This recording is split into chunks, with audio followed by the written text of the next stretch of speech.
Hello and welcome to Midday Update. Coming up are the headlines for the day. Indian rupee falls to a new low. 1 Omani Riyal touches 209 Indian rupees. Oman traffic alert, accident in Muscat expressway.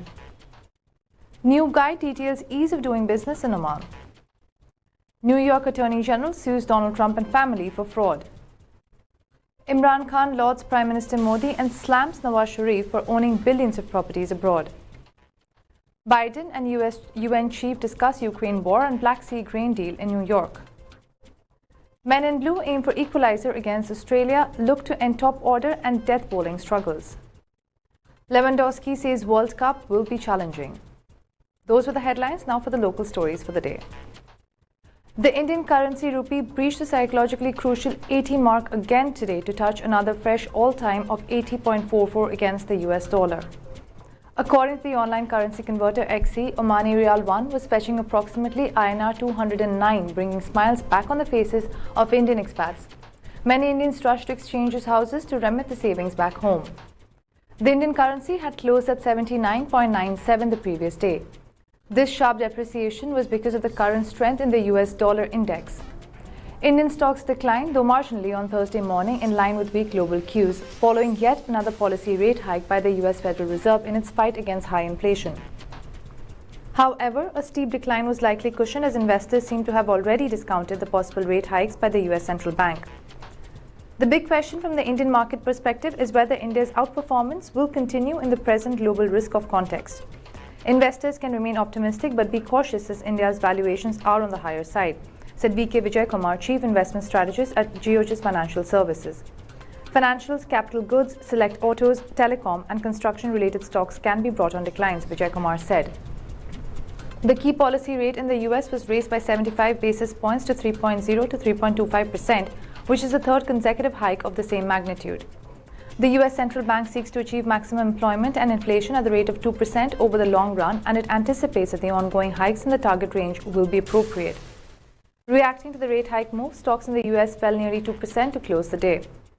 Consumer inflation in the US, though declined marginally in August to 8.3% from 8.5% in July, but is way above the 2% goal. Raising interest rates is a monetary policy instrument that typically helps suppress demand in the economy, thereby helping the inflation rate decline. The US Fed statement added that the committee's future assessments would consider a wide range of information, including readings on public health, labor market conditions, inflation pressures and expectations, and financial and other international developments. The Royal Oman Police has urged users of Muscat Expressway to drive cautiously towards Al Dakhliya Bridge Al Khod after a truck collided with a fixed object. According to an official tweet from the ROP, the truck collided with a fixed object on the exit of the Al Dakhliya Bridge towards Al Khod. Police have advised drivers to be cautious while driving on the expressway. To woo more investors, the Ministry of Commerce, Industry and Investment Promotion has launched a new business-friendly guide. The guide will provide a comprehensive detail on all the 180 services provided by the ministry and the services which fall under the 17 departments covering various sectors of the ministry. The guide includes 8 basic standards for each service, the requirements, the controls, files and required documents, the service workflow diagram, the average time to complete the service, in addition to the service fees and payment mechanisms, the channels that provide the same service, work timings and contact points, officials said. The guide was launched in the presence of Qais bin Mohammed Al Yusuf, Minister of Commerce, Industry and Investment Promotion, under secretaries and officials of the ministry, so that the beneficiaries could avail of the ministry's service to achieve best practices in the government field and to facilitate the business environment for investors. During the meeting, the electronic contact documentation service, which was launched earlier in the year, was also reviewed. With further easing of procedures, the call center of the Ministry of Commerce, Industry and Investment Promotion received nearly 13,500 calls in the last 6 months. It may be noted that the ministry is seeking, through the launch of various electronic services, to complement the efforts made to achieve the work requirements of the National Programme for the Digital Economy and the Executive Plan of the Government Digital Transformation Programme 2021-2025, approved by the esteemed Council of Ministers, and within the framework of the comprehensive development of services provided by the Ministry of Trade, Investment, Industry and Investment Promotion, and converting all its services to electronic services in order to save time and effort for business owners and investors, and to create a stimulating investment environment in light of the elements that contribute to the establishment of many diverse economic projects. Those are the local stories. We'll take a short break and we'll be back with international news. Stay tuned.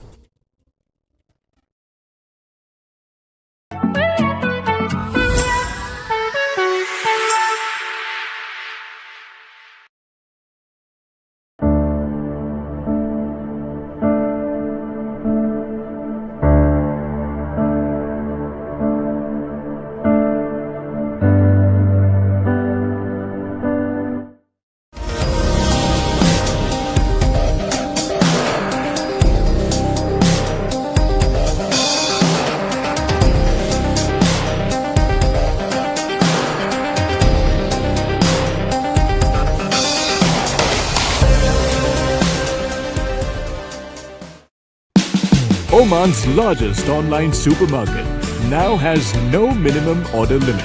From grocery to household items, Rafiq has everything that you want. Enjoy worry-free shopping with over 8,000 products to choose from and get it delivered straight to your doorstep. Rafiq, you order, we deliver.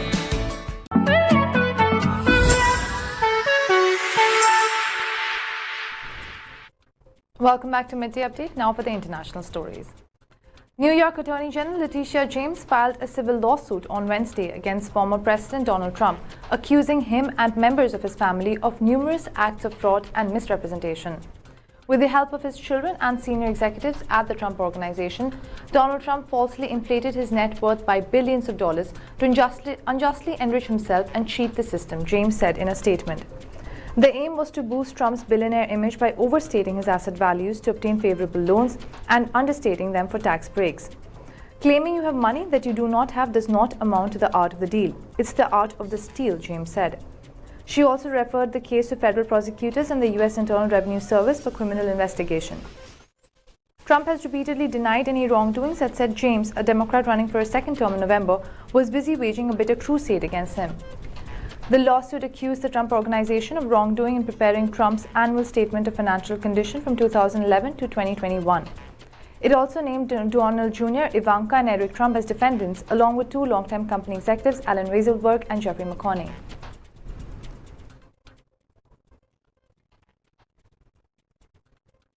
Pakistan's former Prime Minister Imran Khan has once again lauded India's Prime Minister Narendra Modi while comparing with Pakistan Muslim League Supremo Nawaz Sharif on the issue of corruption. In a video that went viral on the internet, former PM Khan was seen talking about the properties that Nawaz Sharif owns outside Pakistan. He then made a scathing attack on Nawaz, saying no other leader except Nawaz in the world has properties worth billions. This is not the first time when Imran Khan praised India. Earlier also, he was seen praising India's foreign policy. Imran Khan praised India for buying the discounted oil from Russia and said that his government was also working on the same thing with the help of an independent foreign policy, and slammed Pakistan Muslim League-led government for running around like headless chicken with the economy in a tailspin. Despite being part of the Quad, India sustained pressure from the US and brought discounted Russian oil to provide relief to the masses. This is what our government was working to achieve with the help of an independent foreign policy, Imran Khan tweeted while retweeting a piece of information about the reduction of petrol and diesel prices in India. US President Joe Biden held discussions with UN Secretary General Antonio Guterres on Wednesday on issues including the Russia-Ukraine war and the Black Sea grain deal. President Joseph R. Biden Jr. met today with United Nations Secretary General Antonio Guterres during the UN General Assembly in New York. The leaders reaffirmed the strong partnership between the United States and the United Nations, the White House said in a statement about the meeting at UN headquarters during the General Assembly in New York. The statement further added that both the leaders discussed the issue facing the UN, including Russia's special military operation in Ukraine, which is a clear threat to the core tenets of the UN Charter and its impact on the broader international community. Thanked Secretary General Guterres for his leadership in working to establish the Black Sea Grain Initiative. They also reaffirmed the continued need for global action to address the global climate and food security crisis, the statement reads. Those are the international stories. We'll take a short break and we'll be back with sports news. Stay tuned.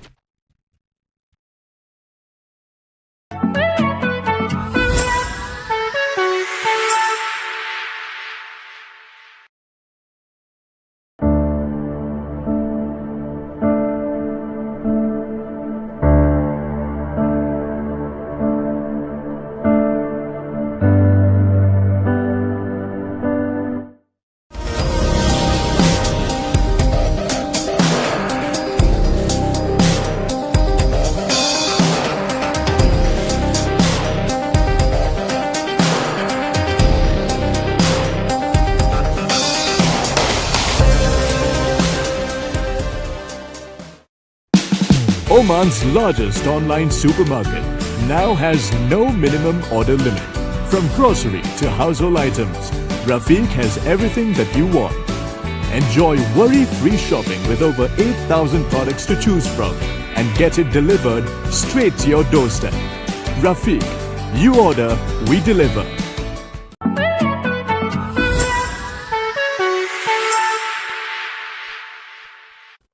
Welcome back to Midday Update, now for the sports news.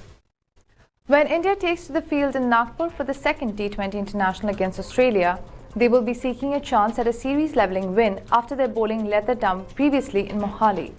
The second T20 International between India and Australia will start on Friday at Nagpur. Australia is currently leading the three-match series 1-0 after a 4-wicket win in first game in Mohali. India has a lot to look into while starting their practice sessions. Lack of consistency as an all-round unit has let it down in the last few matches. It has been a while since the top order consisting of KL Rahul, skipper Rohit Sharma and Virat Kohli have fired in unison. The former middle order players like Hardik Pandya and Suryakumar Yadav have been a boon for India this year and they would like to keep this going. Indian bowling has let them down since the last few of their outings, especially in death overs. On the other hand, Australia has little to worry about as compared to India. Their batting clicked in the 209-run chase during the first T20 International Mohali, helping them pull off their second highest T20 International chase. It is their bowling that Aussies need to be worried about a little bit, as besides Nathan Eli, everyone went for runs and an economy rate of more than 7. Green and Pat Cummins were the biggest culprits last time for Aussies, letting men in blue score 67 runs in the final 5 overs in the last match. In all death overs, bowling is the only concern that Australia has at the moment. With two top-tier sides, fans will no doubt get to enjoy another amazing game of cricket.